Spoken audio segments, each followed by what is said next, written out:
Eastern and Central Pennsylvania. This is WNEP TV 16, the news station. Now, Nolan, Johannes, Karen Harch, Jack Ruland in SciCam 16, meteorologist Tom Clark with his backyard forecast, and Tim Carlson Sports. This is Newswatch 16. Did you know that some brands of bottled water may be unhealthy? Action 16 and Jerry Gartenberg learned that after a 2-month investigation. And Jerry is here with some exclusive results for us. Jerry? Well, Nolan, Karen, in northeastern and central Pennsylvania, bottled water sales are booming. Even though gallon for gallon, this stuff costs about 150 times more than tap water. Now, the people I've talked to say they are paying the price because they're turned off by what's coming out of the tap. We've seen the stories about tap water tainted with bacteria, chemicals from illegal dumping, gasoline, and the most widespread problem of all, giardia, which can cause a flu-like illness and is still in some area water supplies. So the question, is it better by the bottle? Right now, I think the bottled water's safer. I'd recommend anybody to drink it. I don't truthfully see where they can positively, without a doubt, tell you that that water is better. How can they? What would you need to convince you? A test of the water that they're bottling. Action 16 decided to test bottled water. We went to some area stores and bought 2 containers of 9 popular brands of bottled water. We sent the containers to 2 labs, one in New Hampshire and this lab here in Berks County. Both are certified by the Environmental Protection Agency for water testing. 2 of our 9 bottled water brands turned up clean in the test, Glen Summit and Twin Springs. The other 7 brands were free from harmful bacteria, but some chemical contamination was detected in 2 samples of Diamond Spring and in 1 out of 2 samples of Deer Park, Arch Rock, Crystal Clear, Great Bear Spring Water, Spring House, and Lehigh Valley. In the last 5 brands I mentioned, we found suspected cancer-causing chemicals: methylene chloride, chloroform, trichloroethylene, and tetrachloroethylene. The Environmental Protection Agency believes lifetime exposure to those chemicals can cause cancer, but says at the levels we found, the cancer risk is low. The EPA recommends no trichloroethylene in drinking water, and we're told may soon recommend the same for those other chemicals. One of our labs did not detect the suspected cancer causes, but the other labs found them in Arch Rock, Crystal Clear, Great Bear Spring Water, Lehigh Valley, and Spring House. The lab that found the chemicals can detect them in the water at lower levels, and both labs say it's not unusual for different samples of the same brand to show different results. Conditions may vary when the water is drawn from its source and at the time of bottling. The brands contained only trace levels of the chemicals, except for 1 sample of Lehigh Valley bottled water. It had 4.5 parts per billion of the industrial chemical trichloroethylene, or TCE. Under state regulations, when that amount of TCE is found in drinking water, companies must notify customers. You've tested bottled water before. Did you ever find trichloroethylene in the water? Not to the levels that we have in this sample. We asked the labs to run more tests on Lehigh Valley water to get 10 samples in all. TCE turned up in half, although the later tests had lower levels than the first. And in these later tests, other suspected cancer-causing chemicals, methylene chloride and chloroform, turned up for the first time in Lehigh Valley bottled water. The Department of Environmental Resources watches over bottled water quality. Now, before tonight's broadcast, I told the department about our test results and also alerted the bottled water companies. Remember, we found some chemical contamination in 7 brands of bottled water, but all 7 companies say the tests that they've had done on their bottled water showed no detectable contamination. Now, just an hour ago, one company, Endless Mountain of Tunkhannock, sent me test results which it had performed today, and the tests give Endless Mountain a clean bill of health. Other bottled water companies say they're going to run tests of their own, too, and later this week, we hope to let you know what they find out. Now, about our test. We're not endorsing any bottled water brand. In fact, these test results can only alert you to a possible problem with bottled water. They can't tell you what's in the bottled water you buy off the shelf. Tomorrow, in Part 2 of Water, Better by the Bottle, we'll talk to a top water quality expert about our test results and the concern these results raise about the safety of bottled water. Karen? Okay, some important information. Thank you, Jerry. The state Senate has passed a bill to help homeowners deal with a major environmental problem, a problem Newswatch 16 first told you about last summer. It's radon, a radioactive gas that forms from the decay of uranium in the soil. It can seep into homes and become a serious health hazard. Some experts think radon is the second cause of lung cancer, second to smoking. The problem has been found in areas all around the state, including northeastern and central Pennsylvania. The bill now goes to the governor. $1 million would be used to find solutions that work to remove radon from homes. And another $3 million would go for low-interest loans to help homeowners pay for removal to stop the radon threat. 4,000 Pittston area residents pleaded for help today in getting the Butler Mine Tunnel cleaned up. Their names on a petition went to U.S. Senator Arlen Specter. He agreed that the tunnel that flows into the Susquehanna River should be put on the federal Superfund national priority list as soon as possible. The tunnel is believed to be the site of hazardous chemical dumping that has been leaking into the Susquehanna River. A rest area in Center County is closed tonight because of a chemical spill. It happened at the Snowshoe rest stop along Interstate 80 in Snowshoe. State police tell us the truck started leaking some kind of chemical just after 2 this afternoon. They also say there's no threat of a fire or explosion. DER is on the scene, and someone from the company is on the way to clean up that spill. So far, officials are not sure what kind of chemical it is. When Newswatch 16 continues, we'll tell you about the war on those nagging black flies. Plus, later on, we'll mark an anniversary in space flight. It took 15 minutes, and it was quite a ride.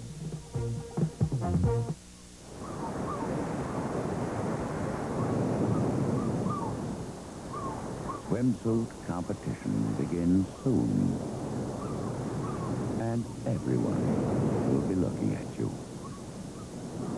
Better look into Wendy's Light menu. Hundreds of lower-calorie salads, fresh fruit and pasta salad, even lower-calorie multigrain buns. Try Wendy's Light menu. See you at the beach. Well, this is it. Time for our May Day telethon. Mayday, Mayday. New Jersey needs 500 Cougars. Delaware needs 600 tables. And Central Pennsylvania needs 300 Lincoln Town Cars. Can we knock them out, sir? With deals like these, no problem. Right now, you can get 6.9 annual percentage rate financing on Mercury Lynx and Cougar. Or get special low lease terms on Lincoln Town Car and Mercury XR4TI. Now we've got the competition right where we want it. For great value, see your Lincoln Mercury dealer today. For the first time ever, the state is spraying northeastern and central Pennsylvania to kill the black fly. It's a bothersome little insect that plagues many people in the Susquehanna River Basin. Newswatch 16's Valerie Devine took Skycam 16 to Wyoming County today to find out more about that spraying. The attack begins in the air. From Skycam 16, you can see a helicopter loaded with special insecticides spraying the Susquehanna River near Tunkhannock. The black fly lives and breeds near water. The flies eat the insecticide and die. DER says the insecticide won't kill all the black flies, but a spraying program last year in the Harrisburg area showed it does kill most of them. It was very successful last year in the Harrisburg area. They were able to kill 80 to 90% of the black fly larvae down there.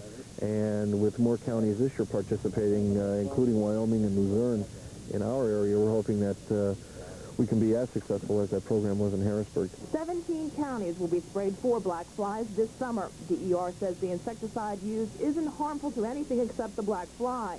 That's good news for folks like Stephen Gay, who lives along the Susquehanna River and has had to put up with the black fly all his life.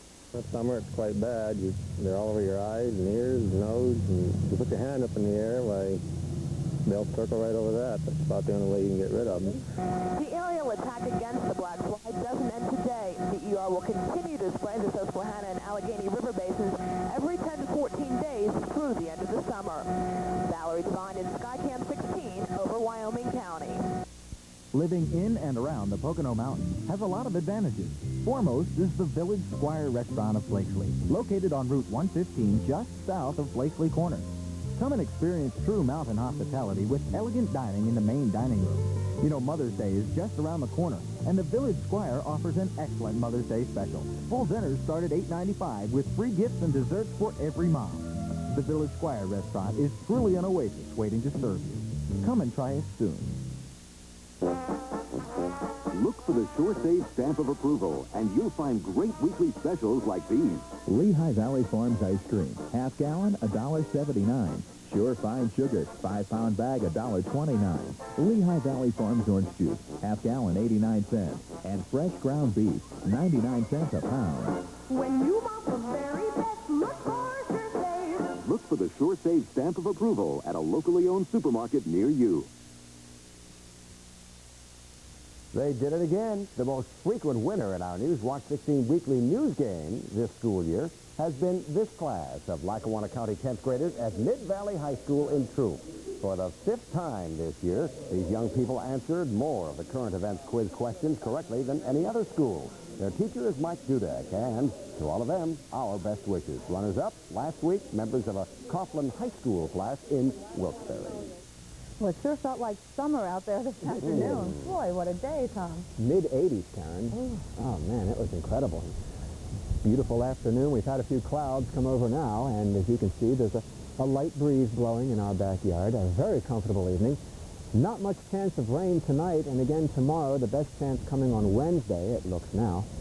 Let's have a look at some temperatures across the region. In Lakeville, Wayne County, Lucille Cush reports 84 degrees and some sunshine. Audrey Hauer in Bloomsburg checks in with 85, and Kim Schreck in Tannersville would like you to know it's 86 in her backyard now. In our backyard, it has become mostly cloudy. 80 is the reading. Humidity 20%. The winds from the southwest at 14. Very dry wind blowing today. Barometer 29.82. It's holding steady. 84 was the high here today. The record still stands at 90. 49 the low last night. 75 was the high a year ago. And a view from Skycam 16 today in the sunshine over Wyoming County. Satellite view coming up just in of the western hemisphere. See a line of thunderstorms across the middle part of the country. Otherwise, a good bit of sunshine across the U.S. today, and some heavy thunderstorms down there north of the equator and over South America. Now, this picture was taken by a weather satellite that is orbiting over the equator in a position over 108 degrees west longitude. Now, the one that blew up over the weekend was supposed to have gone into orbit in a position over 70 degrees west longitude, and that was to replace the one that went on the blink back in July of '84. It would have helped us a great deal in forecasting hurricanes, which are born over the Atlantic, and the hurricane season is coming up. But as a result, we're going to have to continue using this one here, and they're not going to move it east like they did last year because it's running out of fuel. They're going to leave it right there because it's the only one we're using at this point, and it may make another 2 or 3 years before we can replace the one that's now not operating over 70 degrees west. High temperatures today, you can see a large part of the country is very warm, and we will be close to 80 once again tomorrow before some of this cooler air comes in from the far west. Radar shows a few showers over upstate New York, and there may be a light sprinkle over the northeastern counties the next few hours.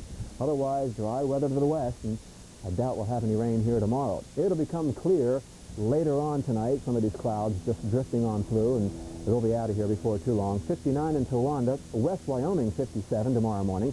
Mount Carmel dropping down to 57. Kind of a mild night, 56 in Williamsport, and the wind tonight out of the southwest. A sunrise time is at 5:55 tomorrow morning. 8:06 is sunset. Overnight, partly cloudy, becoming clear later on. 80 tomorrow, another warm day, partly cloudy skies, slight risk of a late day shower. Thunderstorms possible on Wednesday as a cold front moves on through. We need the rain. 67, cooling off Thursday and Friday. So, I'll see you tonight. Okay, Tom. Thanks, Tom. Tim Carlson is next with the Sports Watch and some bad news for the Bloomsburg women's softball team. Plus, some surprising news about a college basketball star who has decided to turn pro. Would you care to attend the dance with me? Julie? Steve? Here. Julie, want to go to the dance? Steve, in biology. You will? You sure? Whenever you need it, we'll be there.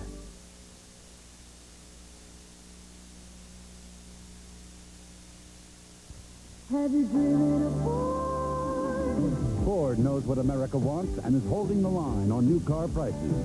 Plus, there's a low 7.9 annual percentage rate financing on new cars like Escort, Tempo, Thunderbird, and Mustang. There's low financing on Ford trucks, too. 6.9% on Ford Ranger, 7.9% on most full-size pickups, and Bronco, too.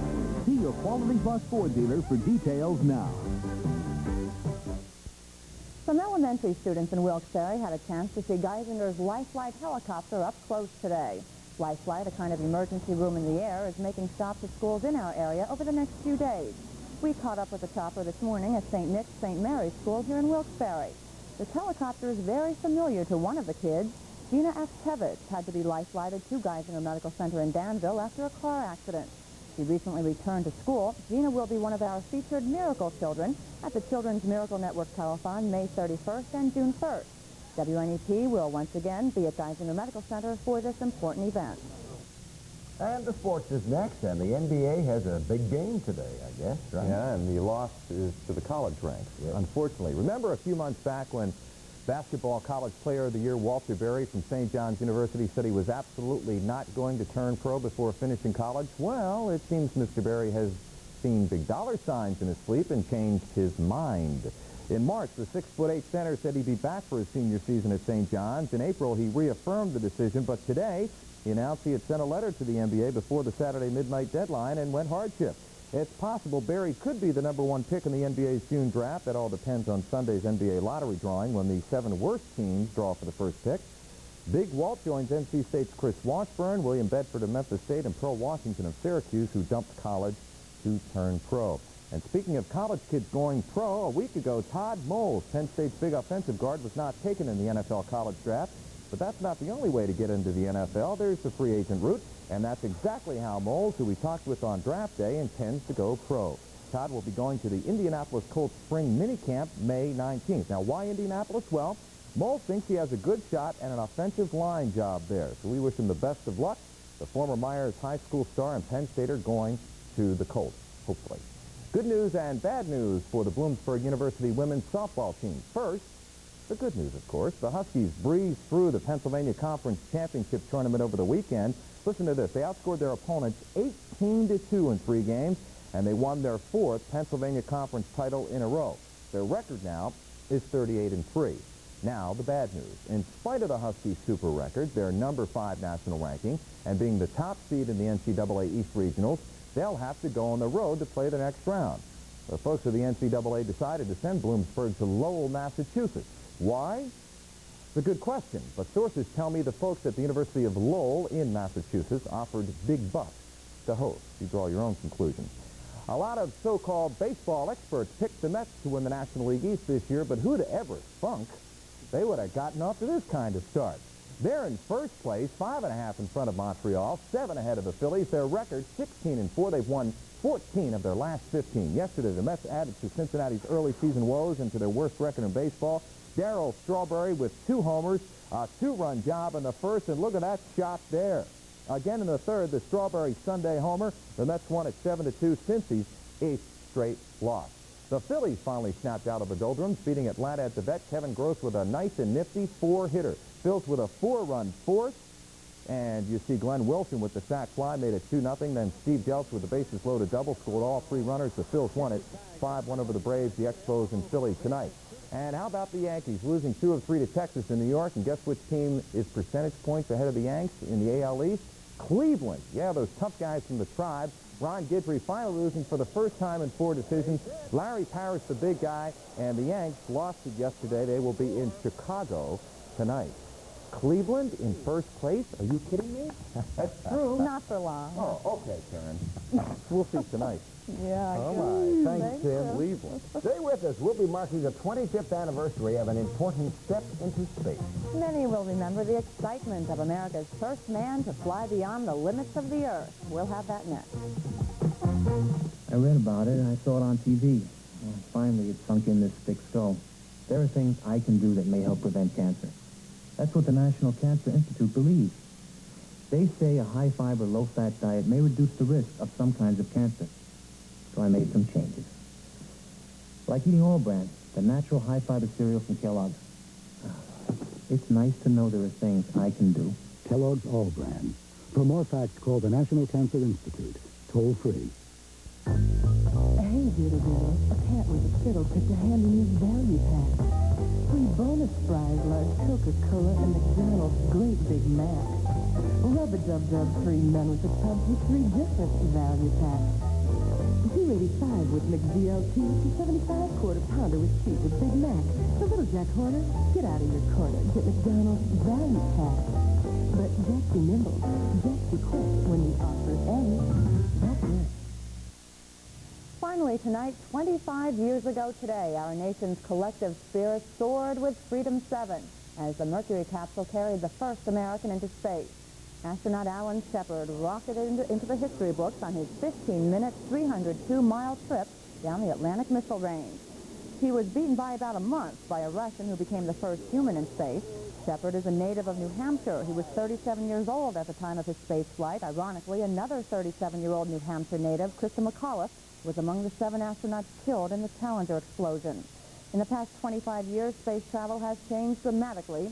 Do you remember way back then? What do you think about our space program today? Well, Newswatch 16's Dan Fiorucci put those questions to people in Williamsport. And I thought, I can't believe it. That was it. In Williamsport, the memory of that extraordinary day still glows as brightly as the spring sunshine. It was just, to me, just a really amazing event. I thought it was a proud day. Liftoff at 34 minutes after the hour. It was a proud day, but it was also a mission fraught with danger. In the early 60s, it was common for rockets to blow up. Most people we spoke to said they never imagined NASA would go almost a quarter century without a casualty in flight. And despite the loss of Challenger's crew, we still found apparently strong support for the space program. I don't think it's something that should be done away with. Absolutely. Any kind of research of that type is going to benefit mankind for years to come. The consensus here seems to be that great explorers take great risks. Ferdinand Magellan did not survive his round-the-world voyage, yet it is remembered by history as a success. And all that anyone can hope in this hour of darkness for America's space program is that this generation will not be remembered for its failures, but because it had the courage to try. At 5.5. Dan Fiorucci, Newswatch 16, Williamsport. And that is Newswatch 16 for this Monday. Be sure to join us tonight on the update when we will have more on that big brush fire now burning. In the Palmerton area, we have late reports that 15 homes in that area have been evacuated. ABC's World News Tonight is next. For the team, thanks for joining us. Enjoy your evening.